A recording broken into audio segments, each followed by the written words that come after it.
अस्सलाम वालेकुम, मैं हूं सैयद अखिल। आप देख रहे हैं मेरे साथ परभनी आज तक के स्टूडियो में। आज हमने जिस तरह से यहाँ पर एकता सेवा भावी संस्था के संस्थापक अध्यक्ष अजमत खान साहब और उसी के साथ में यहाँ पर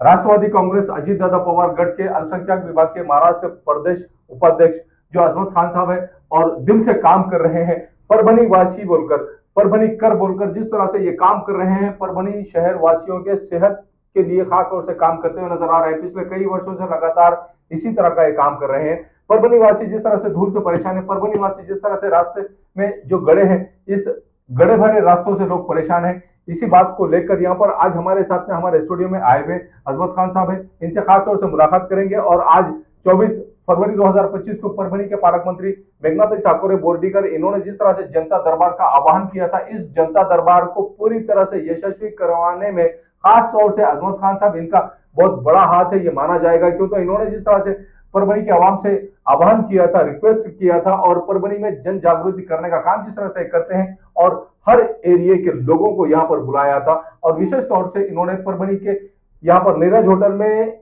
एक खास तौर से मीटिंग ली थी और मीटिंग लेने के बाद में तमाम लोगों से जिस तरह से इन्होंने आह्वान किया और परभनी के पालक मंत्री मेघनाथ ठाकुर बोर्डीकर इनका पूरी तरह से आज का जनता दरबार सक्सेस हो गया है, कामयाब हो गया है, जिसका श्रेय ऐसे कई लोग हैं जिनको जाता है, जिनमें से एक है एकता सेवा भावी संस्था के संस्थापक अध्यक्ष अजमत खान साहब और दूसरे यहाँ पर सैयद अकबर अली साहब और उसी के साथ में विशाल भाऊ बुद्धवंत, जलील पटेल साहब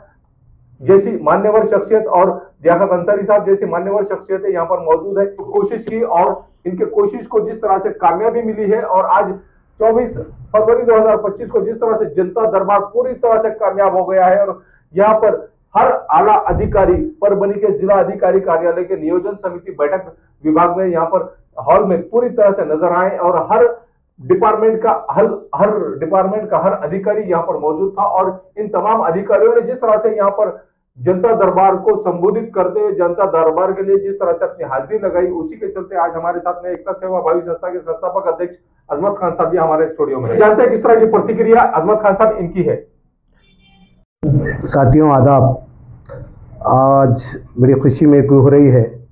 कि परभनी आज तक चैनल पर फिर मुझे दावत दी गई, अखिल भाई ने बुलाया है और ख़ास बात ये बता दूं कि मैंने एक ही चैनल पे एक न्यूज़ दी थी, मुलाकात दी थी 22 तारीख को, जो परभनी के कुछ नेताओं के बारे में बता दिया था और 23 को हमने परभनी में नीरज होटल में एक मीटिंग रखी थी। इंटरनेशनल होटल नीरज जो है उसमें तमाम शहर के जाने मानी हस्ती पहुंचे थे। लियाकत भाई की अध्यक्षता में वो मीटिंग हुई थी जिसमें हमने विशाल बुद्धवंत जी को परभनी संघर्ष समिति का अध्यक्ष बनाया है और साथ ही जलील पटेल थे, हमारे अकबर भाई थे, अखिल भाई भी थे, अयूब भाई भी थे और प्रमोद जी भी थे, सरफराज भाई थे, गौस जैन थे और सलीम इनामदार भी थे और काफ़ी लोग आए हुए थे। लेकिन साथियों एक बात मुझे बड़ा खुशी की बात ये मेरे को महसूस हो रही है कि परभनी आज तक चैनल काफ़ी लोग देखते हैं और उसका इफेक्ट क्या है मैंने आज खुद अपने आंखों से देखा। आज कलेक्टर ऑफिस में मैंने जब आह्वान किया था 22 तारीख का, अभी भी देख लो आप मेरा आधे घंटे का वीडियो आज तक चैनल पे, तो आपको उसके अंदर मेरे जो अल्फाज है तो आपको पूरा देखने मिलेगा और उसके अंदर मैंने कहा था कि परभनी कलेक्टर ऑफिस को जाम कर दो ताकि पता चले कि परभनी में हमारी पालक मंत्री हमारी बहन मेघना दीदी को पता चले कि परभनी की कितनी समस्या है। और वाकई में मैं सिलेक्ट करता हूँ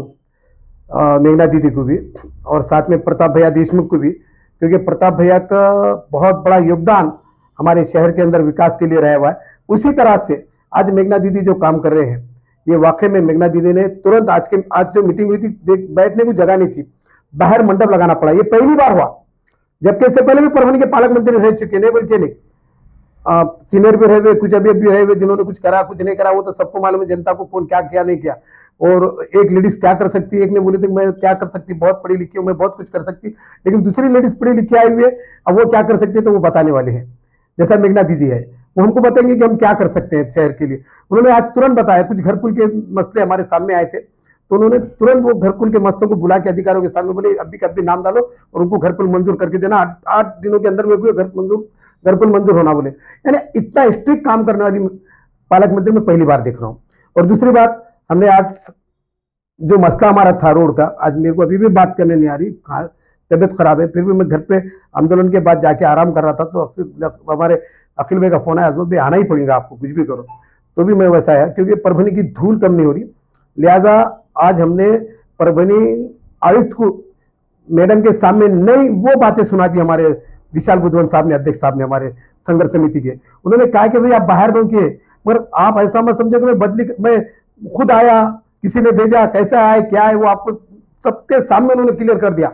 कि तुम क्या लेके आए, क्या लेके आए, वो हमको न तो बोलो, हमको खाली परभनी के विकास के बारे में काम करते हुए नजर आओ। परभनी में हर दिन घंटा गाड़ी दिखना चाहिए हमको, ऐसा नहीं कि सफाई के लिए ज्यादा होना चाहिए। तो आज उन्होंने दरगाह रोड पे पानी मारना चालू करे थे सुबह में, तो लिहाजा खाली दरगाह रोड पे नहीं, शहर के कई मेन रोड पे हमको, अंदर के जो शहर का रोड है उस पर डेली आपको 2 टाइम पानी मारना पड़ेगा, क्योंकि रमजान का महीना आ रहा है। तो इसके लिए सबसे ज्यादा काम करना पड़ेगा आयुक्त साहब। ये हमारी जो आज मांगनी थी, कलेक्टर साहब को उसके ऊपर ध्यान दे रहे थे, मैडम पालक मंत्री हमारी मेघना देवी भी ध्यान दे रहे थे। लिहाजा हमको इस बात की खुशी है कि एक लेडीज पालक मंत्री होने के बाद उनका जो काम करने का अंदाज है, मुझे लगता है प्रताप भैया से उन्होंने बहुत कुछ भी ये किया था परभनी के अंदर। प्रताप भैया भी जिस तरह से महापौर बनने के बाद उन्होंने बहुत कुछ काम किया था यहाँ पे विकास के लिए, जिस तरह से काम करना चाहिए हो सके। असल में संघर्ष समिति बनाने का मकसद ये परभनी वासियों, क्योंकि ये काम आज हमने एक अनोखा तरीका से करे, गांधी जी के जैसा। डॉक्टर बाबा साहब अम्बेडकर के संविधान को साथ में लिया और गांधी जी के विचारों को हमने साथ में लिया। हमने किसी को बुरा मत कहा नहीं, हमने कहा कि नो, हमारा एक नारा था, स्वच्छ परभनी चाहिए हमारे को, हमारा एक no tax, no road, no tax, ये हमारा नारा था। रूलर पे बैठ के हमारे जो अध्यक्ष बनाए हमने जिनको, वो थे लिमाड़े सर भी थे साथ में, हम अकबर भाई, तमाम लोग साथ में थे, और हमारा एक ही था, प्रमोद जी भी साथ। हमारा एक ही मकसद था कि शहर में ये मैसेज जाए, और आज जनता ने बता दी, परभनी वासियों ने, कई 1000-1500 तो जेंट्स और लेडीज मिलकर आ गए थे आज। ये हमारे लिए बहुत बड़ी बात है। हमने रोड जाम नहीं किया, हमने कुछ आंदोलन के लिए हमने 10 एक लोग रोड पे थे, हमने ये कहा कि भाई कलेक्टर ऑफिस के सामने हमको पुलिस वालों ने रुका दिए, बोले हमको परमिशन नहीं दे सकते हम अंदर जाने की, आपको रुकाए। और उन्होंने कहा कि भाई, हमने कहा कि हमको अटक करो, क्लियर कट। हमारे विशाल बुद्धवंत जी और मैंने कहा कि हम दोनों को अटक कर दो, हमारे सबको अटक कर दो, हमको कोई टेंशन नहीं, हम परभनी के लिए अटक होने के लिए तैयार है, क्योंकि परभनी की जब तक धूल है वो कम नहीं, हम क्या करेंगे। हमारे लोग पुकार गए, भाई खुद वहां खड़े हुए थे धूप में, उनको भी धूप लग रही थी, बेचारे शूट कर रहे थे, वो खुद देख रहे थे, अखिल भाई देख रहे थे। तो यकीन मानिए आज का जो सीन था ना, वो देखने जैसा। और उन्होंने झट एसपी साहब से बात की, वहां के पीआई साहब ने, और बाद में कलेक्टर साहब से कहा कि ये आंदोलन डायरेक्ट रूरल लेके आगे गेट के सामने है, इनको क्या करना चाहिए। तो उन्होंने कहा कि भाई ठीक है, आंदोलन करते को 4-5 लोगों को आप परमिशन देके अंदर लेके आइए, लेकिन हमने उनसे कहा था कि हमारे 10 एक लोगों को अंदर जाने दीजिए। उन्होंने कहा कि नहीं, अजमत 2 लोगों को परमिशन दी, नहीं करते करते हमारे को 3 लोगों की परमिशन हमारे को वहां पर मिली, और मैं और विशाल बुद्धवंत जी और लिमाड़े सर, हम तीनों गए। और वहां पर जाने के बाद हमको देखते बराबर हमारी लाड़की बहन कलेक्टर, पालक मंत्री जिसको कहते हैं, सचमुच पालक मंत्री कैसा होना देखे, एक परभनी संघर्ष समिति की कमेटी आई वाली है बोलकर उठकर उन्होंने वेलकम किया हमारा। ये बहुत बड़ी बात है परभनी वासियों, क्योंकि हमारी पालक मंत्री ने हमारा उठ के वेलकम किया और खड़ा रह गए। तो उनके साथ साथ कलेक्टर साहब भी खड़े रह गए, और आज भी खड़े रह गए कि भाई आप लोग आए, हमारे को टाइम दिए। तो उन्होंने कहा कि बोलिए आप क्या, हमारे को 5 मिनट आराम से बात किए, और उन्होंने वहीं का वहीं अधिकारी को झापना चालू किया। उन्होंने कहा कि ये चलेगा नहीं, जहां रोड के काम रुके हुए तुरंत काम चालू करे, और जहां तक हो सके धूल रोकने का काम करे। प्यार से समझाया, मुस्कुरा के समझाया, ऐसा नहीं कि भाई टेढ़ी बात नहीं। उन्होंने भी गांधी संविधान के विचारों को लेकर हुए काम करना, हमारे बहन लग रहा है मेरे को मेघना दीदी कर रहे हैं। मेघना दीदी ने मुस्कुराया और कहा कि आप तो बहुत सीनियर है, आयुक्त को कहा कि आपको अनुभव है, तो आप उसका अनुभव यहाँ इस्तेमाल कीजिए, आप तो बड़े सिटी से आए हुए हैं। तो यानी हमको बहुत अच्छा लगा कि परभनी वासियों का उन्होंने जो सम्मान दिया हमारे को। सबसे पहली बात, परभनी संघर्ष समिति बनाई हमने। संघर्ष हमारा मकसद किसी से झगड़ा करना नहीं है, प्रशासन से भी झगड़ा करना नहीं, मगर हम देखिए जब तक रोएंगे नहीं तो माँ दूध में पिलाती, एक मिसाल है, जब तक रोते नहीं तो बच्चे को माँ दूध में पिलाती, अखिल भाई ये मिसाल है। तो हम ये चाह रहे थे कि एक मैसेज जाए, और मेरे को हालांकि विशाल बुद्धवंत साहब ने आखिरी तक ने बताया, 10 मिनट पहले मेरे को कहा, 10 मिनट पहले मुझसे कहा कि अजमत भाई आप पूरे लोग कहाँ हैं, मतलब बहुत 1000-1500 लोग हैं अंदर बैठे हुए, क्या करना है इसके अंदर, मंडप जो लगाया हुआ उसके अंदर। तो बोले एक काम करो, 10-20 लोग बाहर आ जाओ। मतलब क्यों, मैं आ रहा हूँ। तो बोला भाई आप अंदर आ जाइए ना डायरेक्ट। तो हमको ये नहीं मालूम था कि वो रूरल लेके आ रहे थे, हमको किसी को नहीं मालूम था, कमेटी के लोगों को। जब देखे तो हमको खुद परेशान होगा। तो रूरल पे चढ़े, फिर हम नारेबाजी लगाए, स्वच्छ परभनी सुंदर परभनी हमारा एक नारा था, और नो रोड नो टैक्स, ये हमारा सबसे बड़ा नारा था। और आने वाले दिनों में शहर में एक अच्छी सी पहल हम करने जा रहे हैं। व्यापारियों के लिए लड़े हमने, आज व्यापारियों के मसले के लिए लड़े, गाड़ी वालों के वास्ते लड़े, और हाथ गाड़ी ऑटो रिक्शे वाले, पान पट्टे, इनके लिए भी लड़े हमने। आज सबके लिए लड़े आज हमने भाजी तरकारी के जो बैठते, सब्जी लेके बैठते, उनके लिए भी लड़े आज हमने परभनी के हर व्यक्ति के लिए लड़े और हर व्यापारी के लिए लड़े, छोटे से छोटे, यहाँ तक के मजदूर लेबर जो काम करता है उसके लिए भी हक के लिए लड़े हमने, कि हमने उनको भी कुछ ना कुछ धुपकाने के दिन आ रहे, उनके लिए भी कुछ ना कुछ करना बोल के हमारा आंदोलन था। पुलिस डिपार्टमेंट के लिए भी लड़े। अब ट्रैफिक पुलिस वाले के लिए बहुत जगह पर ये चालू नहीं है हमारे पास सिंगल, उसके लिए लड़े, उनके छतरी एक बीच में रखकर उनको धूप ना लगे बोल के उसके लिए भी लड़े हमने, ताकि हमारा मकसद है संघर्ष करना है और हमारा मकसद परभनी को सुंदर और खूबसूरत बनाने का है। हमारे पूरे शहर के लेबर वर्क हो या उनके भी जो मसले रुके वाले हैं उनको भी जल्द से जल्द, रमजान का महीना रहा, उनको भी जो उनके ये निधि वगैरह है लेबर कामगार कल्याण की तरफ से वो भी तुरंत मिले, हमारा हर घर कुल जल्दी से जल्दी मिले, मेरा आधार के पेमेंट मिले, कलावंतों के पेमेंट जल्द से जल्द मिले, अनेक मसलों को लेकर हमने यहाँ तक के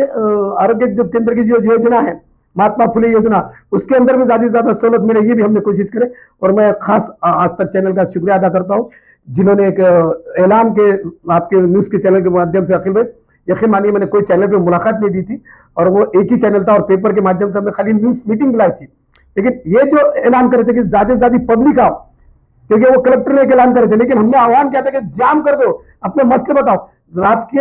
8 बजे तक, मैं भी बता रहा हूँ कि रात के 8 बजे तक जनता दरबार परभनी का चला, ये बहुत बड़ी बात है। सुबह 11 बजे से लेकर रात के 8 बजे तक जनता दरबार चलना, ये कोई बड़ी छोटी बात नहीं है, बहुत बड़ी बात। और मेघनाथ दीदी कंटिन्यू बैठे थे और हर किसी का मसला लेके हर डिपार्टमेंट से बातचीत कर रहे थे, ये बहुत बड़ी बात है। और आने वाले दिनों में आपका साथ रहने दीजिए, यकीन मानिए हम लोग बहुत अच्छा काम करेंगे मिलके। खुदा हाफिज, जय हिंद, जय महाराष्ट्र।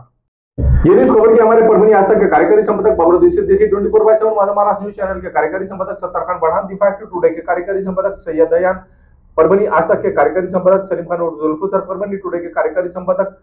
सैयद दयान, और उसी के साथ में परभनी आज तक के मराठवाड़ा ब्यूरो चीफ सोहेल कामरी, 24/7 माझा महाराष्ट्र न्यूज चैनल के मराठवाड़ा ब्यूरो चीफ फिरोज खान पठान, परभनी आज तक के जिला प्रतिनिधि सैयद मोबिन सैयद इस्माइल, परभनी आज तक के परभनी शहर प्रतिनिधि शेख सद्दाम शेख निजाम, 24/7 माझा महाराष्ट्र न्यूज चैनल के परभनी जिला प्रतिनिधि शमीम खान पठान, महबूब खान पठान, मुन्ना खान पठान और अयारा मैडम, और उसी के साथ में शेख शहनाज जो परभनी आज तक के कार्यकारी संपादक और एंकर है, इन तमाम लोगों ने मिलकर मैं हूं सैयद अखिल, आप देखते रहिए मेरे साथ परभनी आज तक। अगर पहली बार आप हमारा चैनल देख रहे हैं तो इसी सूरत में आप हमारे चैनल को सब्सक्राइब करें, सब्सक्राइब करने के बाद बेल आइकन का बटन जरूर दबाएं। उसी के साथ आप हमारे चैनल को लाइक करें, शेयर करें और कमेंट करना ना भूलें। आप हमें Facebook, Twitter, Instagram, Telegram, WhatsApp और यूट्यूब पर भी फॉलो कर सकते हैं। मुझे दीजिए इजाजत, जय हिंद। शादी हो या एंगेजमेंट, छिला हो या जुमागी, मीटिंग हो या कुछ और, परभनी शहर में तो भैया सिर्फ एक ही नाम, फैसल फंक्शन हॉल, दरगाह रोड, फैसल कॉलोनी, जमीर पॉइंट, परभनी। बुकिंग शुरू है, जल्द ही संपर्क करें। Syed Muzammil, mobile number 8177941481, second number 9922855585। Faisal function hall की खुसूसियत, 2 व्हीलर 4 व्हीलर के लिए भरपूर पार्किंग व्यवस्था, लेडीज के लिए पर्दे का माकूल इंतजाम और सेपरेट कुशादा हॉल, जेंट्स के लिए separate hall, separate washroom, ladies के लिए सेपरेट हॉल, माकूल पानी का इंतजाम, दरगाह से करीब, सबसे कम बजट में। विजिट जरूर कीजिए, आज ही बुकिंग करें।